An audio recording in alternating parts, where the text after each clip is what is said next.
Have you ever spent months on a side project only for it to make no money? Well, I did, again and again. Over 5 years, I built SaaS tools, dev utilities, Chrome extensions, and even e-commerce stores that resulted in me losing money and time. And here's the thing, I wasn't necessarily dumb. I just didn't know the game that I was playing. So in this video, I'm going to show you the 3-step counterintuitive framework that I now use to filter every new idea. This is the system that separated the projects that wasted my time and my money from AB Analytics, my current 7-figure B2B consulting firm. Now, before we dive in, we have to understand the psychology here. You see, every time you start a side project as a dev, you have high expectations. Naturally. I mean, you see the finish line, but when reality hits, the grind, the lack of progress, it falls short. You get disappointed, and eventually you quit. So the goal of this framework is to align that expectation with a much more effective reality from day one. So the first thing that you need to understand is that you need to stop focusing on an idea. And I know this sounds crazy,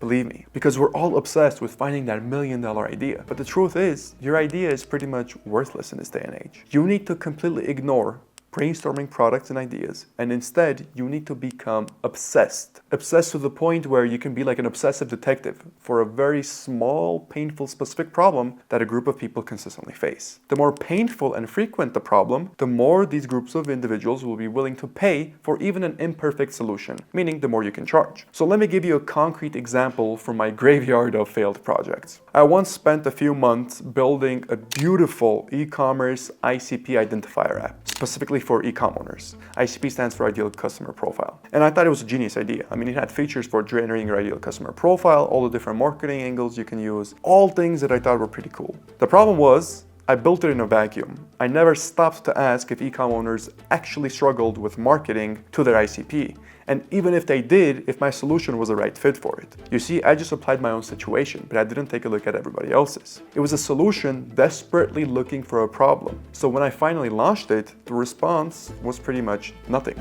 All that time, all that money, just gone in a blink of an eye. So the why here is the most important part. When you're emotionally and financially tied to a product, you are rigid and inflexible. If it doesn't get traction, you feel like a failure and you're lost. But when you're dedicated to solving a problem, you can pivot your solution a dozen times and still be on the right track. You're not married to the what, you're married to the who and the why. And this is how you beat expectations, by actually dedicating yourself to fixing a real world problem, not just building a clean looking app that nobody pretty much asked for, nor is gonna pay you for. So how do you actually do this? Because this is just theory. Well, you become what I call a digital anthropologist. Go to Reddit, find the subreddits where your target audience lives. If you're interested in helping writers, for example, go to r/writing. Don't look for ideas, look for complaints. Look for the threads where people are constantly venting. Find the comments that are saying things like, oh, I wish I had a tool that did X, or oh, does anybody know how to solve Y? These are raw, unfiltered pain points that are ripe for the taking. And you can do the same in Facebook groups, school communities, online forums, and even comment sections of YouTube videos in your specific niche. Your goal is to collect a list of at least 20 to 30 distinct recurring problems before you even think about a solution. But you see, finding a problem is only half the battle. If you don't do this next step, you'll burn out within 6 months, and I guarantee it. This was my single biggest mistake and the most important point in this video. Okay, so let's assume you have a problem now. You narrow it down. Well, why are you the person to solve it? This brings us to the second filter, what I call the unfair advantage audit. What this is essentially a brutally honest assessment of the unique resources that you bring to the table that most other people simply don't. So this isn't about being special.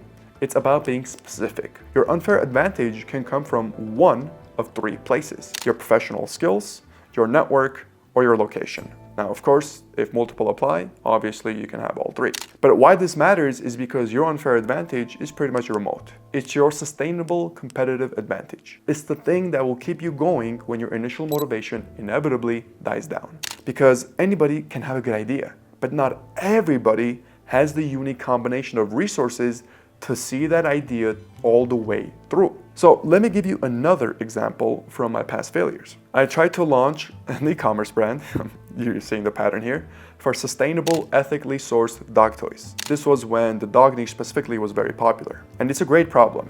I mean, people love their dogs and want to be ethical. But the issue was me. I'm not a vet. I don't have connections to manufacturing plants. I'm not a pet influencer. And frankly, I didn't even have a pet myself. I had zero unfair advantages. I was trying to compete with people who had spent a decade building their network and expertise in the pet industry. So of course, it failed. I had nothing backing me up. Now compare that, let's say, to a developer who spends his weekends building a productivity tool for other developers. His professional skill is his unfair advantage. He knows the exact pain points because he lives them. He speaks the language. He can build the solution himself without needing to hire an expensive team. He's playing the game pretty much on easy mode, and I'm not even talking about his other advantages that he can use, network or location. So how do you actually do this for yourself? Well, it's a simple tactical exercise. Before you write a single line of code or even design a logo, open a document or on paper and draw 3 columns: my skills, my network, and my location. Under my skills, list everything that you are good at, from your day job to your hobbies. Maybe you're a great writer, a great programmer, a video editor, maybe you're a killer salesperson.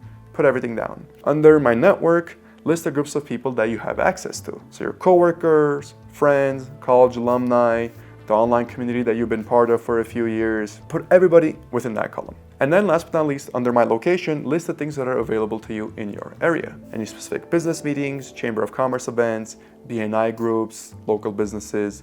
List all of that under my location. Now, take the problem that you found in the first step and see how it aligns with these exact columns. If the problem you're trying to solve doesn't strongly connect with at least 2 of these areas, in my opinion, you should seriously consider dropping it. It's not your race to run. Leave it to somebody else. You're choosing to play on hard mode when you don't necessarily have to, because there are, let me tell you, an infinite amount of problems that you can choose to solve. So look, I know this process of auditing yourself and researching problems can feel pretty overwhelming. To make it easier for you, I created a free guide called the C2C Playbook that walks you through this exact framework. It's exactly what I used. You can download it for free at the link in the description below. It will save you months of wasted effort. All right, now back to the final filter. This is the one that pretty much separates the dreamers from the doers. And this is how you know if you've really got something. And I call this the pay-to-play test. All it really is, it's just a simple rule. Before you build the full version of whatever it is that you're gonna build, you must get somebody to pay for it. Now, I don't mean they just say they'll pay for it. I mean they actually pull out their credit card and give you money. So this could be in the form of a pre-order, maybe a paid consultation where you solve their specific problem manually, or it could be a small deposit for the future product. Why this is so critical is because it's the ultimate form of validation. You see, people lie. Your friends and family will lie to be nice to you, so they don't hurt your feelings. Strangers will lie because they don't want to hurt your feelings as well. But their wallet does not lie.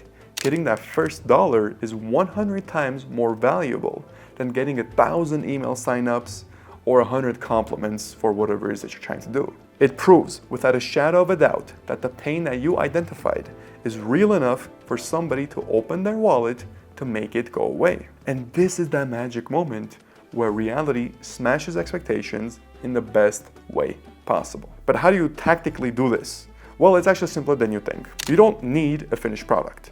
You need a compelling offer. So what you can do is create a simple landing page using a tool like Card or Webflow, and on that page, create a mock-up of your solution. A few paragraphs describing what it does and who it's for, some nice copy. Then you can include either a pre-order now for 50% off button, or just, try some other things and see what works. But you want to be radically transparent. State clearly that the product is in development and that by pre-ordering, they are helping to fund its creation and will get it at a significant discount, essentially grandfathering them in. Then drive some traffic to it. You can do this manually by posting it in the same online communities you were a part of, especially the ones you found the same initial problem in, and you can't get somebody to commit, then that's your answer. Your problem isn't painful enough, or your proposed solution isn't compelling enough. It's a tough pill to swallow, I know, but it's infinitely better than wasting a year of your life building something that nobody will ever buy. So there it is, 5 years of failures and thousands of dollars lost, all boiled down into 3 simple counterintuitive steps. First, stop chasing ideas and start hunting for problems. Become an expert on the pain, not the product. Second, audit your unfair advantage. Only work on problems where your unique skills, network, or location give you a right to win. And third, run the pay-to-play test. Make people vote with their wallets before you invest your time into building something out. And if you filter your next side project through this exact lens, you won't just save yourself an incredible amount of time and money, you'll also be building something with a real, solid foundation from the very beginning. So you'll be aligning your expectations with a reality that actually has a fighting chance. If this was helpful, do me a favor and let me know in the comments below. And as always, thank you so much for watching and have a good one.